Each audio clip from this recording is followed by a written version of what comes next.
and actual tools that support financial literacy actually will support and actually enable businesses to grow. We have had 2 case studies that have been shown, have actually demonstrated this.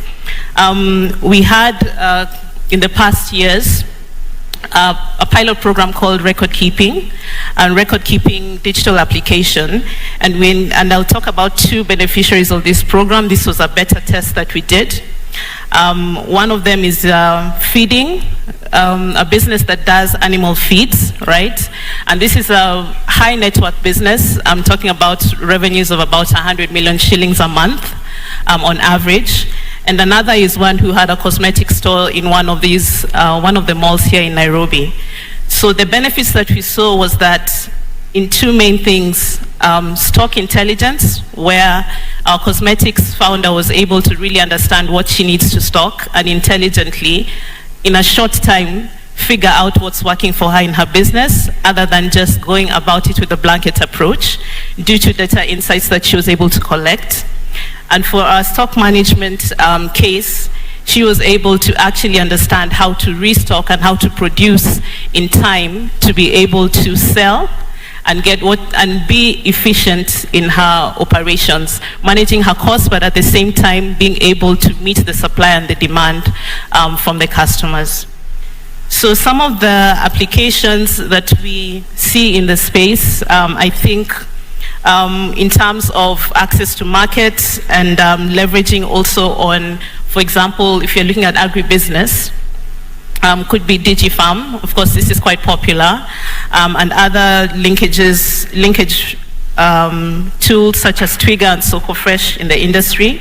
But we also have other businesses or tools that are looking specifically at the micro space, such as Toko, which is homegrown, and also several operations and errands delivery tools online. But I think the biggest that has had a quite big impact is still Facebook and Instagram. And this has gone across from the micro to the corporate level. So we cannot ignore these tools. And for us at ISBI, we also are partnering. We've partnered with Zoho, who is also an enterprise grade application, and they're in the country, and we're looking to actually give access to SMEs so that they can actually digitize their businesses at a scale that is, first of all, affordable to SMEs, but at a standard that is world-class. The conversation can continue on and on. It's an important conversation to have, but more so if we're looking at growing businesses through market access, bringing in efficiencies, cost management, and so on and so forth. Digitization ticks that box. And when we're looking, of course, at investment and access to capital, where we're looking at this process and translating what the banks are saying with what the businesses are saying, digitization is also the sweet spot of this. So thanks very much.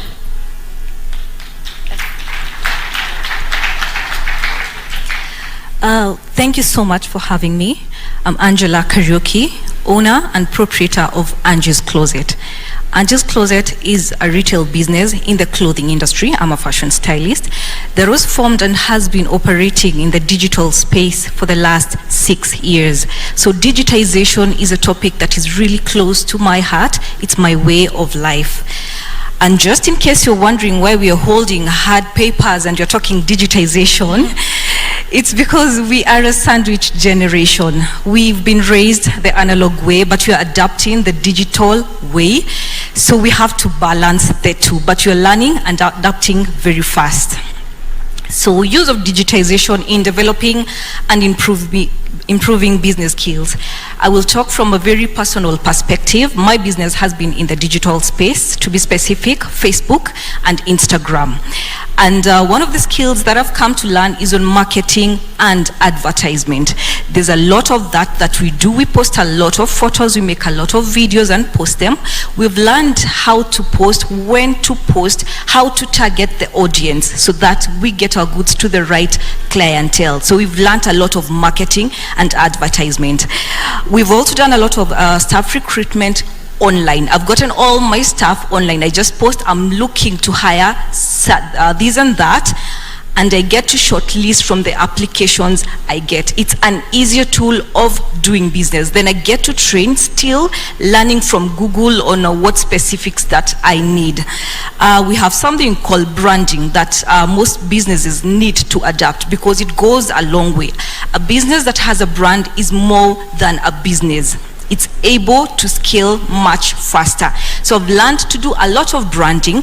That's why when I introduce myself as Angie, someone will say, oh, Angie of Angie's Closet, because I've built a brand around that. This is something I have done on the social media platform. Then we have the e-commerce platforms. We have Moses who've talked about PaySoko. We have Jumia. We have websites that we're able to create just by Googling how to make a website. We are able to do all that on the digital platform. Then we can get the accounting system, stock taking system, and other systems, which some of them are free from the internet. Some of them you have to pay, but we're able to run business easily on the business platform, on the digital platform. So digital really is a way to go when you think of business. Thank you. Thank you, Angie. Thanks, Marianne. It's definitely insightful to learn of the different tools that are available, both from programs at established institutions here, and those that are also just readily available on your phone when you switch it on, that can give you the support that you need in scaling your business, putting yourself out there, and creating long-lasting brands that, you know, carry on for life. I think my next question, I'll put it to Ms. Beth Muthui. As we had covered, and in working together on the Wekeza Dada initiative, the lack of accessibility to financing is something that is being addressed directly by this initiative. So I wanted to ask you, how can women entrepreneurs use digitization to access financing and capital for scalability? Yeah. So first off, I speak after the previous banker. There's a lot of contention around answers, and so I'll be very careful with the way I position my answers, and that's on a very light note. Shiro said it, data, data, data. One of the ways that a digitization is able to play a crucial role in aiding women entrepreneurs to access both capital and financing is by ensuring that if you have a business, you have very clean digital records that demonstrate business performance. I'll tell you, I don't know whether I'm supposed to say this, but I'll say this. I just came from a forum just a couple of weeks ago where we were looking at future-ready technologies that should be able to serve the customer of the future. And some of the things that we're looking at is generative AI, we're looking at composability, we're looking at hyper-automation, all sorts of things. All these things can only work for you if you have records. And that's where the problem is. You're a business person, you're selling, you're receiving cash, you're receiving money through M-Pesa, you're receiving money through so many other platforms, but the banker is not able to see this. So the first thing is to ensure that you're able to have proper bookkeeping. And I will engage with you, Strathmore, just to see how we can be able to pass this message as strongly as possible to our customers, because the bank of the future, this is what they will leverage. The second one, which is a bit nascent in this part of the market, not very familiar, this is utilizing digital platforms to raise capital. I'll talk about it from three perspectives or three verticals. The first one is around online crowdfunding platforms. And so those are not very familiar, but they exist, and those who know about them, they're leveraging them. So you have platforms like Kickstarter, you have platforms like GoFundMe, you have platforms like Mchanga and Thunder Fund that exist. And so what happens is that entrepreneurs are able to present their ideas, engage potential bankers, and receive financial contributions in exchange for rewards and equity. A local example, I think it was mentioned earlier, is the Soko jewelry brand in Kenya that use the Kickstarter platform to fund their ethical and sustainable jewelry business. And so why am I saying this? Information sometimes I find is a gap. When we're talking about scaling business, you need to know where to find the information, how to use that information to be able to grow your business. We all know about digital lending platforms. Banks are also there. As I mentioned, you need records for banks to be able to on lend you. You also have online investment networks. So these are virtual investment networks and platforms that connect women entrepreneurs with angel investors, with venture capitalists, and obviously impact investors. One example that I have in mind is She Leads Africa, which is a platform that connects African women entrepreneurs with investors. And so my clarion call to the audience is to know where to find this information. And once you find it, see how you can be able to leverage it to grow your business. Thank you. Thank you, Shiro.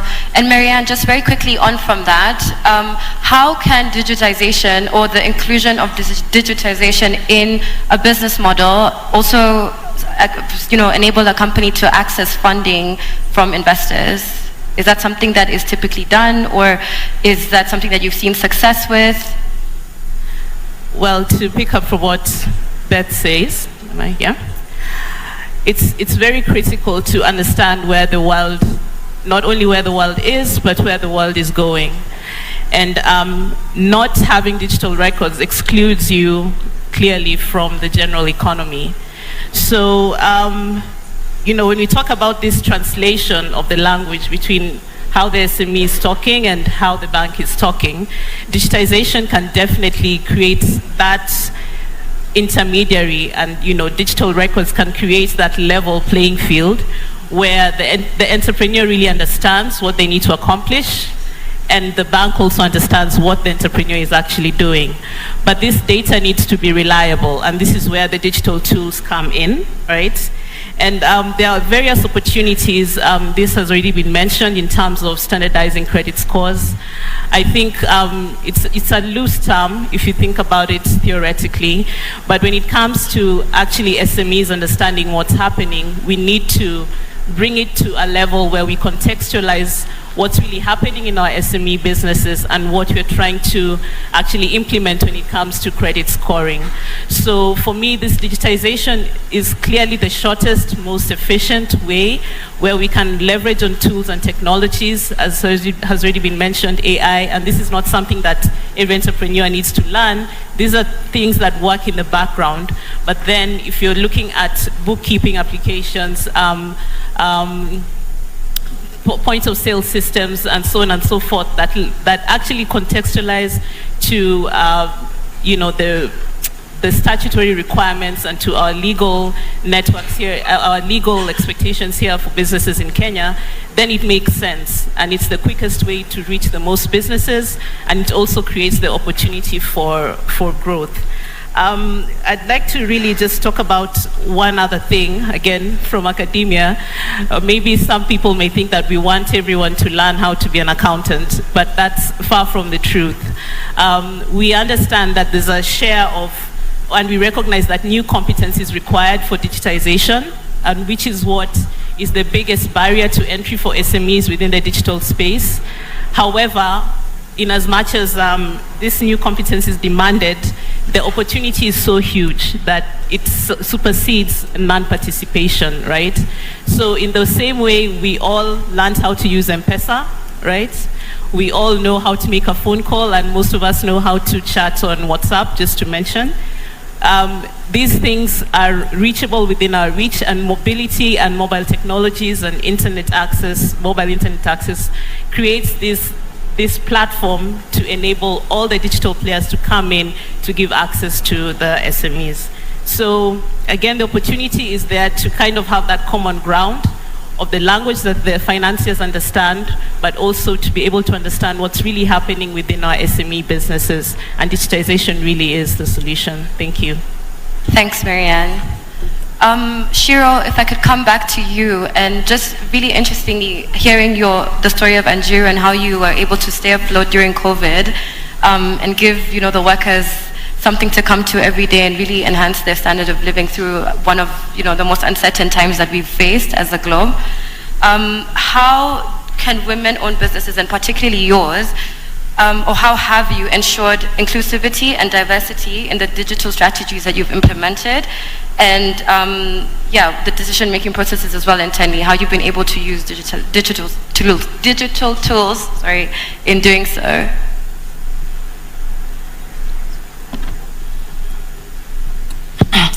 Thank you for the question. So mine is but an example of many other women. So I will speak from design, creative economy, and manufacturing hat, and then retail. There's something called WhatsApp for business. I don't know how many of you know that WhatsApp is not just about forwarding memes, but has WhatsApp for business. If you look at Meta, the group, they have Instagram, Facebook, obviously, and WhatsApp. So we go out since we rebranded, and our business is now about the dignity of work I mentioned, but about people and for people. We go out into the markets, name it, what people call the Juakali industry, I call it manufacturing. And we source, but they need to be able to send pictures. It seems basic, but it's still where we are. When I talk about we don't have enough smartphones, it's not so that we can access I don't know what. It's so they can send a picture of their product. Okay? Because access to where they are sometimes is limited. It's our reality. Not just in Kenya, but across the continent. If we're going to trade on the continent, we can't sometimes physically get there. But the women are able to take pictures of their products. We negotiate on WhatsApp. We negotiate pricing and everything. We then improve the quality with them. We give them feedback and say, actually, this is what we're looking for. We then, of course, use M-Pesa. Sometimes the money doesn't go into the bank. And this is why I always smile with bankers. You're using the data that's coming through your bank. You are refusing repeatedly to look at our M-Pesa statements. From 4 in the morning to literally midnight, we are trading on M-Pesa. You may call it unbankable, but we don't have time for money to go into the account, for us to remove it from the account. Plus it's expensive, fact. We need bankers and everybody else to come to where we are as women. We don't have the time. And don't say we don't understand accounting. Hire somebody for that. We understand we need to sell today. Okay? We need the raw material today. We will balance the books, yes, but also in our minds as women, we're pretty good in understanding what has gone in and not. We talk about social media almost in a bad way. Women are social by nature. We have chamas, we have social groups, we have the largest WhatsApp groups as women, from school alumni to church, name it. We trade there. Nobody is coming and mining that data. Just as I sat here, some lady asks, please can I forward your stuff to a group of over 400 women? What are we doing? We are marketing each other on WhatsApp, right? They're then able to get a link to our platforms. In those platforms, they then find what other women are doing. It may seem simple. I have been all the way to Sierra Leone to find women who weave. We are now going to Madagascar. I mentioned Rwanda earlier. We've gone to makwiny, looking for women. It needs to get easier for these women to share what they do. Let's not forget we're at almost 25% smartphone penetration in Africa. For me, that is such a crippling number.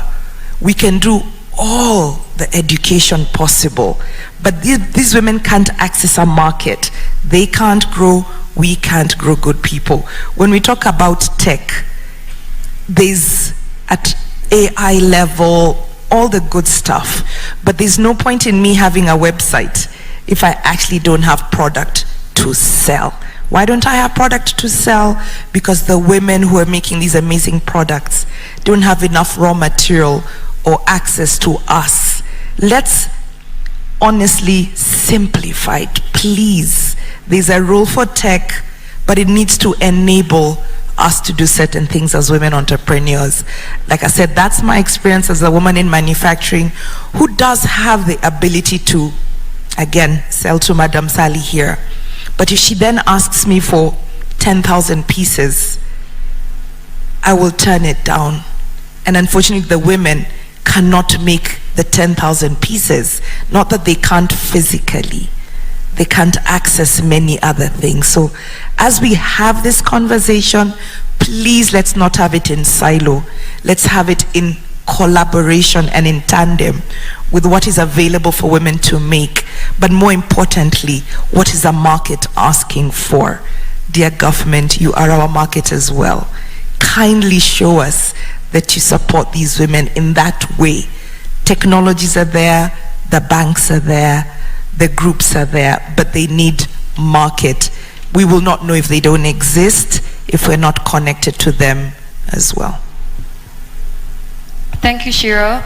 And thank you, ladies. Thank you. I think you can all join me in thanking all the ladies for joining us this morning, this afternoon.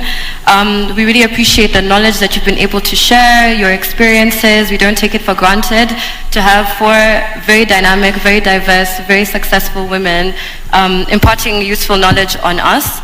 And only together truly can we build upon each other, learn from each other, and scale and support each other's businesses, which I think myself is the overall aim of the Wekeza Dada initiative. So we look forward to all your support as we come knocking on your doors to make this initiative a success. Thank you so much.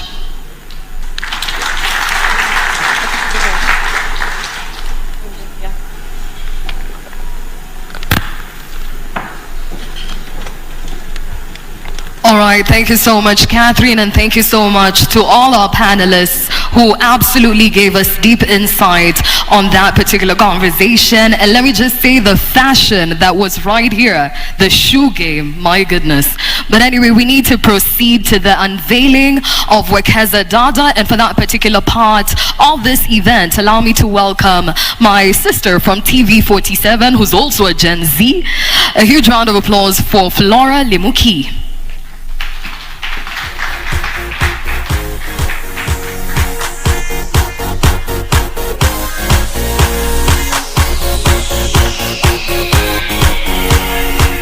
Good afternoon. My name is Flora Limuki. I am a journalist from TV47, Gen Z, as you've been told, and a social media enthusiast. We are running around the clock, and therefore at this specific point, I want to welcome our chief guest, and who is also the Women Rights Agency Advisor, Office of the President, Harriet Chigai. A round of applause for her. She comes up stage.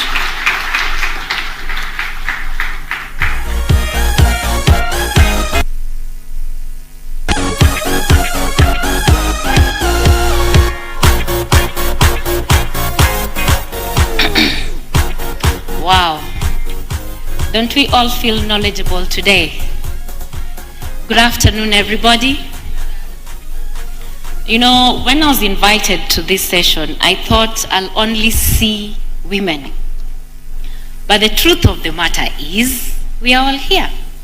So that then tells you, matters gender, matters women, matters economic empowerment, matters investments, are key to all of us. So to PS Abubakar, who invited us, thank you very much.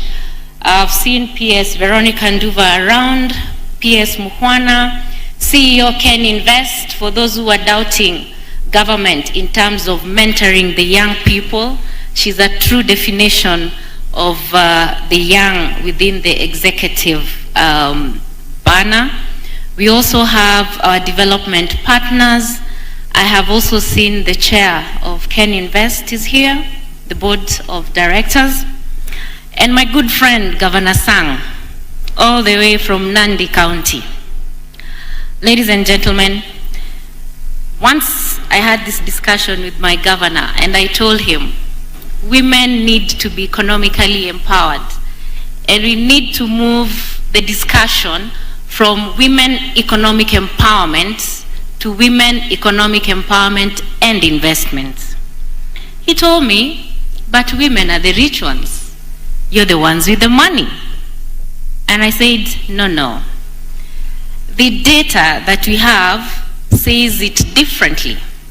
The banks are telling us only 2% of women in this country are bankable. And the question is why? Is it that we don't have the data? Is it that women are not interested in taking these bank loans?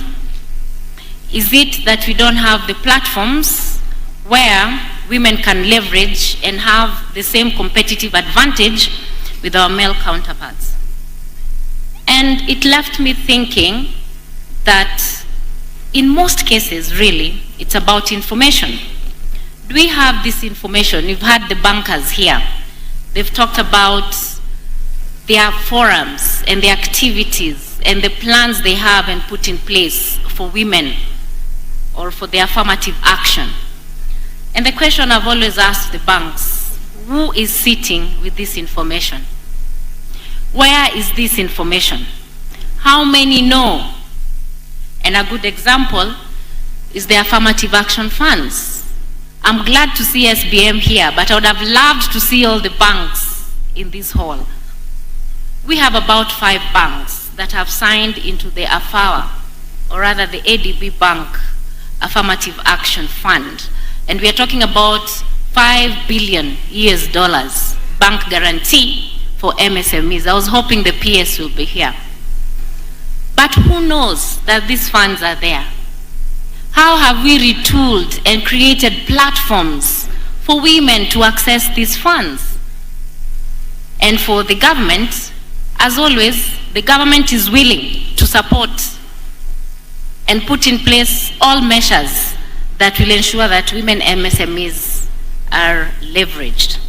So I'm honored to join you this morning for the 3rd Kenya International Investment Conference.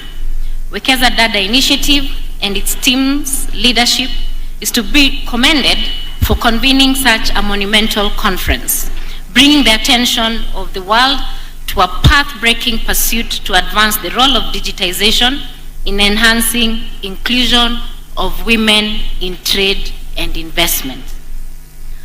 I am confident that the deliberations and content that has emerged and will emerge at this conference will go a long way in promoting women inclusivity in entrepreneurship, employment, education, financial services, agriculture, digital innovations, and climate action.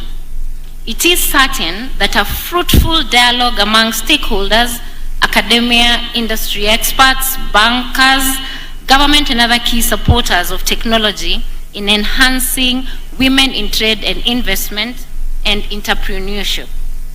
I am delighted because this conference speaks to all the women who have titled and tilled the fields and grown crops to feed the people and export others.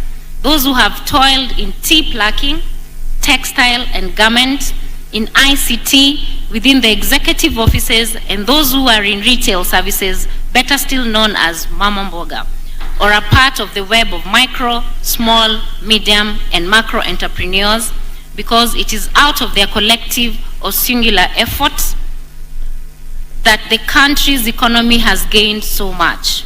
We must recognize micro, small, and medium-sized enterprises are a major driver of most economies, particularly those in developing countries.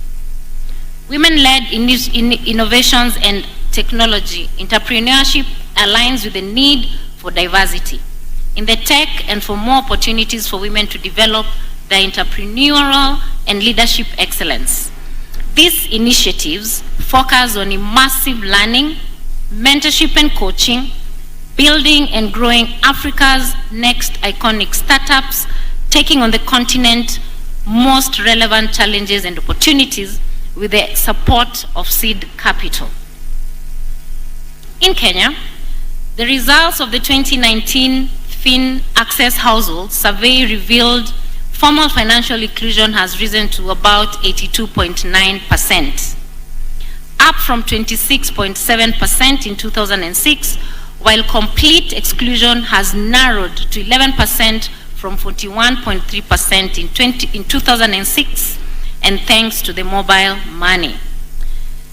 The 2021 survey assessed that formal financial inclusion, as measured by the access dimension, expanded to 83.7% in 2021 from 82.9% in 2019. This is a great feat. Since the launch of M-Pesa in March 2007, there has been a remarkable progress towards ensuring that all Kenyans, women included, regardless of their social or economic status, are financially included. Financial technology deployed by fintech companies has been a fundamental tool in enhancing significant financial inclusion, mainly to unbanked women with small businesses and Kenyans who have been left out of formal financial economy. By leveraging alternative forms of data for underwriting, there has been key advancements towards democratizing access to credit through initiative and programs like the Hustler Fund to the Kenyan women. Everybody will ask why the Hustler Fund, and I think this is a question that we all need to answer. The Hustler Fund has removed the barriers that most women have when it comes to borrowing. It has also leveraged and ensured that access to finance, all you need is your gadget, and you yourself will be able to control the money wallet in terms of borrowing and in terms of remitting your payments.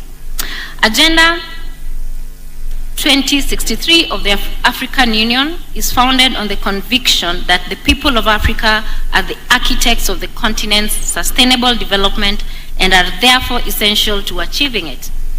It further recognizes the important role of women in that regard. Indeed, Aspiration 6 of Agenda 2063 seeks to create a prosperous Africa whose development is people-driven, relying on the potential offered by African people, especially its women and youth. As we collectively work towards implementing the African Continental Free Trade Area, we have the potential to unlock the 1.28 billion market in Africa, thereby creating an enabling environment for women entrepreneurs to expand their businesses, forge new partnerships, and access regional and international markets. The African Continental Free Trade Area, with its emphasis on inclusivity and women's economic empowerment, and let us add investment, can serve as a catalyst for fostering sustainable, inclusive growth across our continent. This conference is a pivotal event that marks a significant milestone in our collective pursuit of economic growth and prosperity for women in Africa. We all know that numbers don't lie. I have reflected on the significant statistics that highlight the increasing involvement of women in trade across Africa and beyond. Over the past decade, we have witnessed a remarkable transformation, with women-owned businesses representing a substantial portion of the continent trade sector.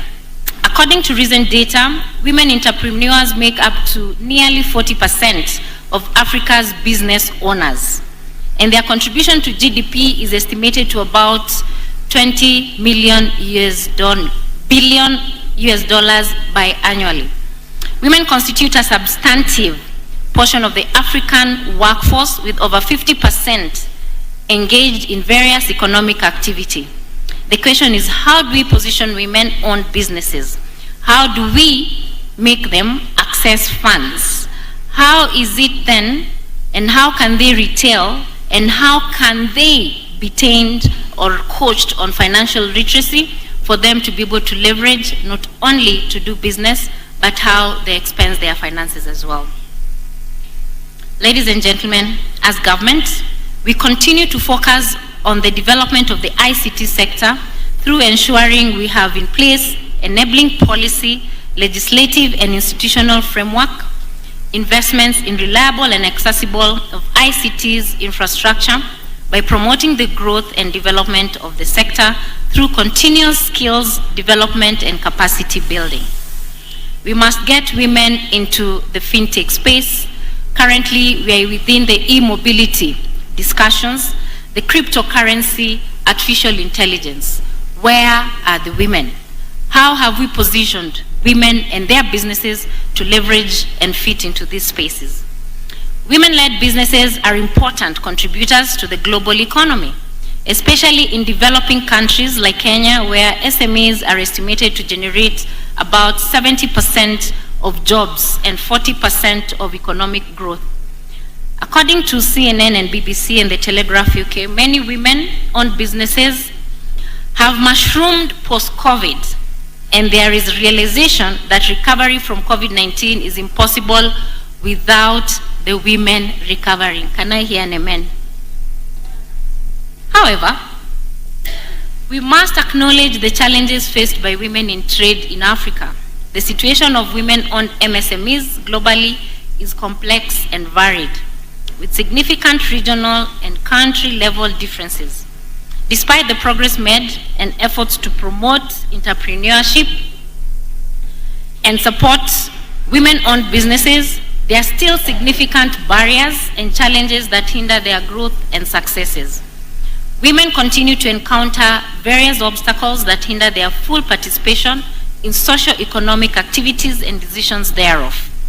Gender disparities in access to finance, cultural biases, limited access to training and capacity building opportunities, unequal access to markets and resources, inadequate infrastructure, and gender-based discrimination are among the barriers that ail actors independent to women's full participation and success. It is noteworthy to mention that the Government of Kenya bottom-up economic transformation agenda has continued to provide spaces for women's empowerment. The bottom-up economic transformation agenda is aimed at empowering every Kenyan to make their rightful contribution to national development. This agenda has significantly touched on the need for Kenyan women economic empowerment as an approach to leaving no one behind. Ladies and gentlemen, to harness the full potential of women in trade and investment, we must adopt a multi-stakeholder approach that fosters a culture of collaboration and partnership, leveraging on the synergies of governments, the private sector, civil society, and international organizations. We must come together to collaborate to create an enabling environment that supports women entrepreneurs at every stage of their business journey. I want to assure you that women possess unique perspectives, insights, and abilities that can contribute to the formulation and implementation of effective policies, ensuring the gains of economic growth are equitable and well distributed. The question is, why women? World over, it is known that if you place money and knowledge in the women's hands, we shall have solved many societal problems. And when we talk about women, we also talk about our children. And when we talk about our children, we are talking of both boys and girls. So women as the basket of warmth and hope is the reason as to why we are saying, let us build this front and encourage as many women as possible, empower as many as possible, so that we can solve societal problems. I also encourage us to take advantage of the platforms offered by this conference to emerge with concrete actions with clear indicators of success. I believe that together we can create a digital world of which we are proud to be part of, a place where all people are safe, secure, and most importantly, equal. The Government of Kenya has signed the intent with World Economic Forum to leverage and put in place the Gender Accelerator on MSMEs. What that means is that it is time for all stakeholders to put their hands together and come up with possible monitoring and evaluation tools that can encourage women investments, that can encourage for us to have a gender-based data, for us to track the kind of traction we are making.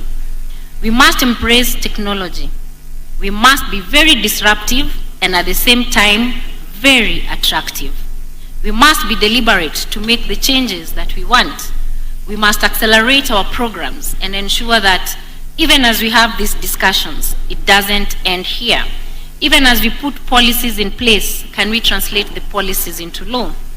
As we live here today, let us be the agents of change to advocate for policies that protect the women's spaces and dismantle the barriers that hinder women's progress across sectors. Let us remember the words of Professor Wangari Maathai. In the course of history, there comes a time when humanity is called to shift to a new level of consciousness. Today we stand at that threshold, ready to embrace a new area of unlocking inclusive and sustainable trade and investments in Africa, with women at the forefront of international investments. Thank you very much.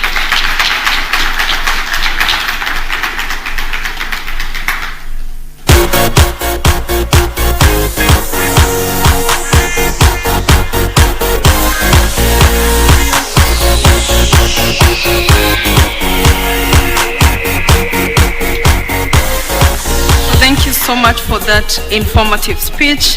Time to be disruptive and attractive. And now, for the moment all of you have been waiting for, this session is for unveiling the Wekeza Dada logo session.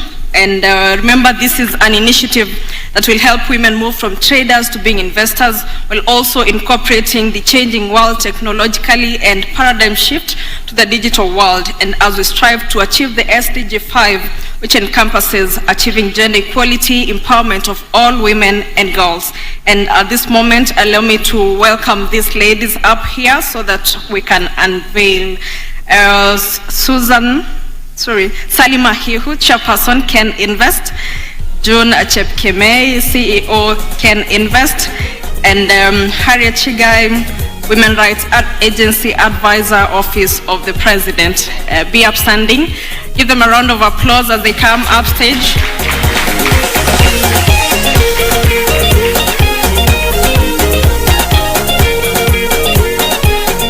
And now, ladies and gentlemen,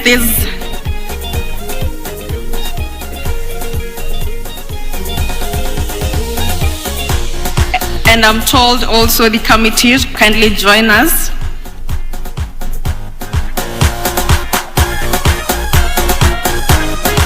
On stage.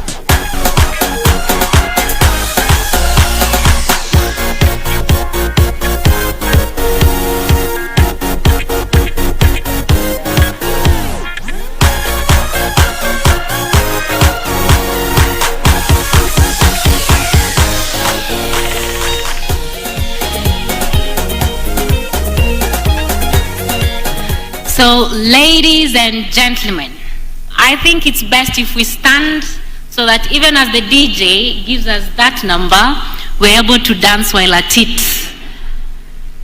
I now declare Wekeza Dada officially launched, and I hope that you have already endorsed me to be the champion and the one patron for this initiative. The 30th day of May 2023, Wekeza Dada is up and running, and remember, the future is digital, and it's time for us women to take up the space. At this juncture, thank you so much.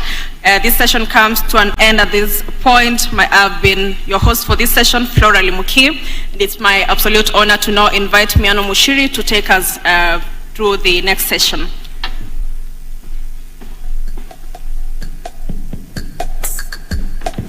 All right then, thank you very much, ladies, for phenomenal presentations, the speeches. We do say life without women, we have no idea what we would be. Now for the last session that we're going to have, and please can we walk through this as quick as we can. I'm going to give you gentlemen and speakers half an hour. It is going to be about the counties as new frontiers of investment, and this will be led by none other one of my colleagues and KBC presenter, John Jacob Kioria. Please put your hands together for him. Thank you.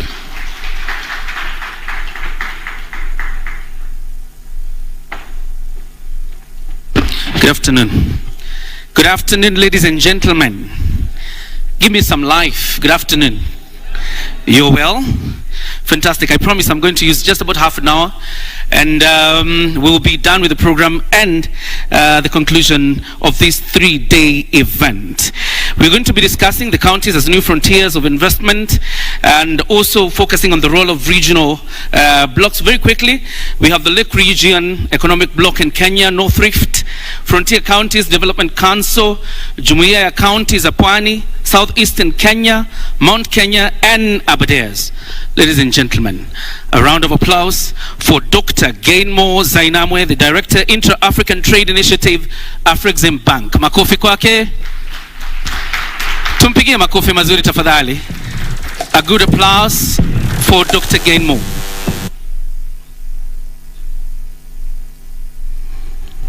Karibu. And ladies and gentlemen, apologies, Dr. Gamo Zanamoy couldn't make it. He's attending the AFCFTA retreat. I will represent him for this presentation. And allow me to write on the protocols previously observed. My name is Matimba Changala, and I work for the African Import and Export Bank. And in particular, I work on trade and investment promotion, but I work in a department called Intra-African Trade Bank. If I could have my slides on the screen, please.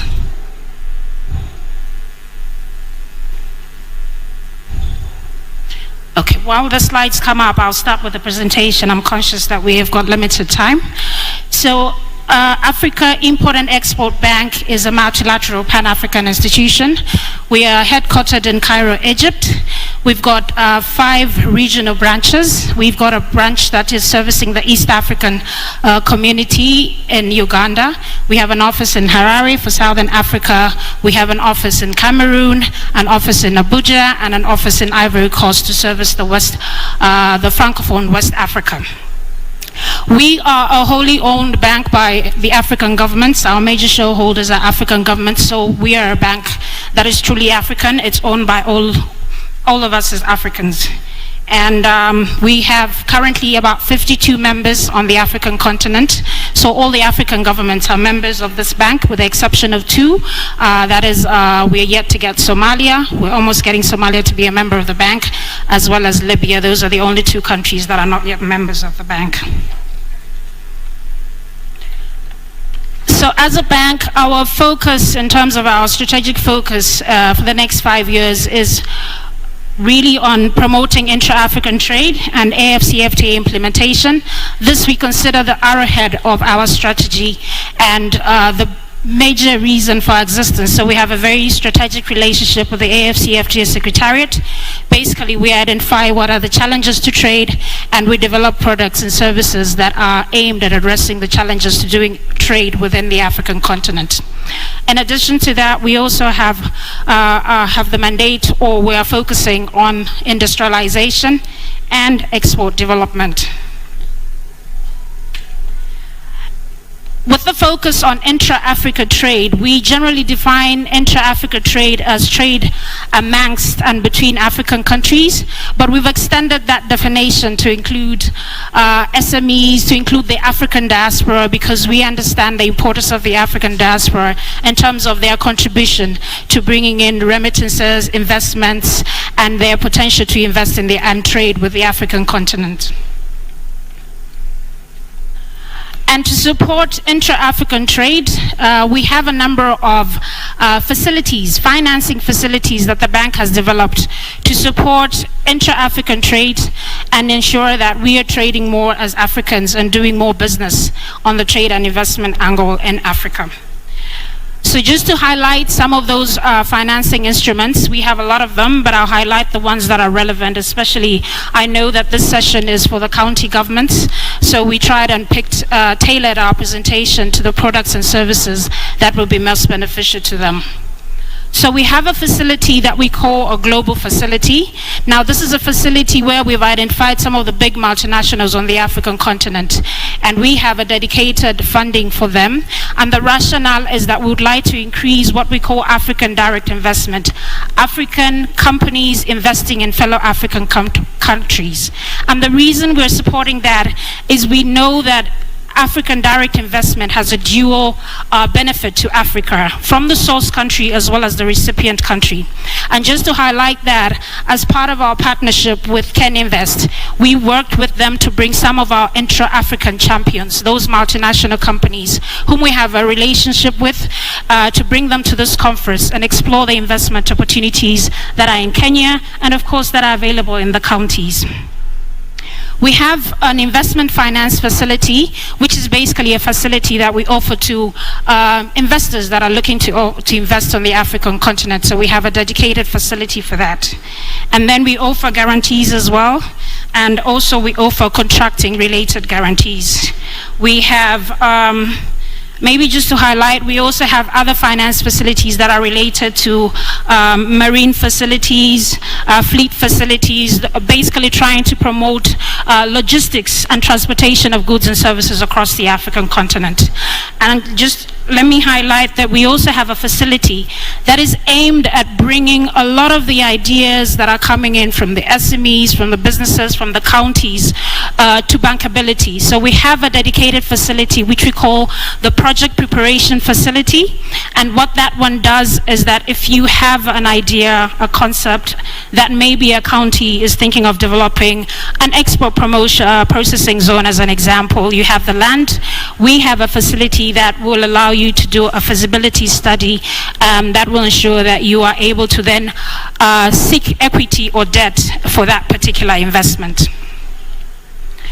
So I'll just go on to just highlight some of our initiatives that we have as a bank to support intra-African trade, and also to highlight one of the major reasons we are part of this session is that we have a dedicated network. We felt that there was a need to tap into the African sub-sovereign governments, the African countries that have devolved powers, such as Kenya, which has a county governance system, to try and develop a product that is specifically aimed at trying to encourage trade and investment in those particular counties.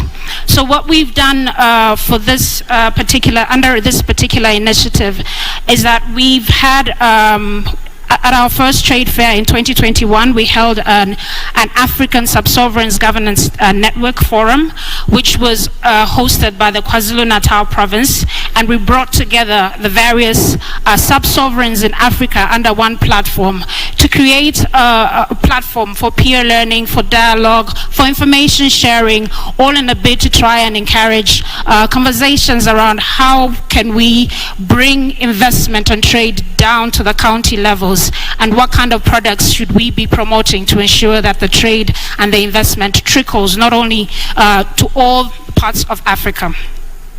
So we've had 2 conferences so far. The first one was in South Africa. We had one last year in Nigeria, and we're actually planning for one, which will be held on the sidelines of the Intra-African Trade Fair in Egypt this year. It will be running, we are having a trade fair that is running from the 5th of November to the 15th of November. So we'll have a conference, a day dedicated to sub-sovereigns, and we encourage all the counties in Kenya to be a part of that. Also allow me to highlight that we felt as a bank that a lot of African companies were not participating in the contracts that were happening on the continent. So we developed a product that supports African companies that are looking to do contracts, and whether it be infrastructure, road, rail, and we call this facility the Engineer, Procure and Contract Promotion Initiative. And basically we are working with contractors on the African continent to support them. So we provide training opportunities, we take them to African markets, we share information about the opportunities in terms of bids, tenders that are happening in different African continents, so that they are also able to compete with the Chinese, with the traditional contractors that we've had in the African continent, because we realize that this space is not being taken advantage of by the Africans. So we have a product that specifically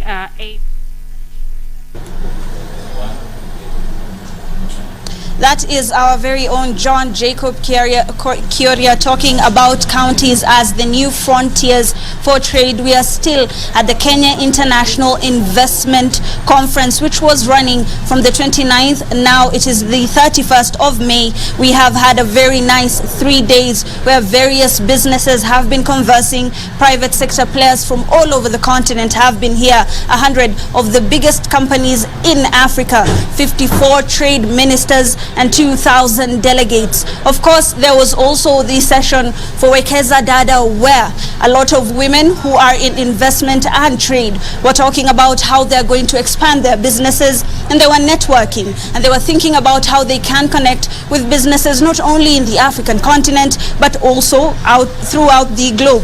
And as the day has been progressing, we have also seen that there were various principal secretaries, like the Principal Secretary for Investment Investment Promotion, who of course has been behind the whole Kiko event and who has been championing for trade connections and memorandum of understanding with various countries. We also had a session for the Chinese government and of course the Chinese embassy in Kenya. We're talking about enhancing trade and enhancing connections and bringing of course investors from the country, the Asian country, to ensure that we can promote trade within the country. With me I have, and you can please come. Of course, we had exhibitors who are also here and exhibitions that we had been walking through. I don't know if you remember, but for the first day, we were testing out different products from different counties. If you could just introduce yourself. You're currently live on KBC.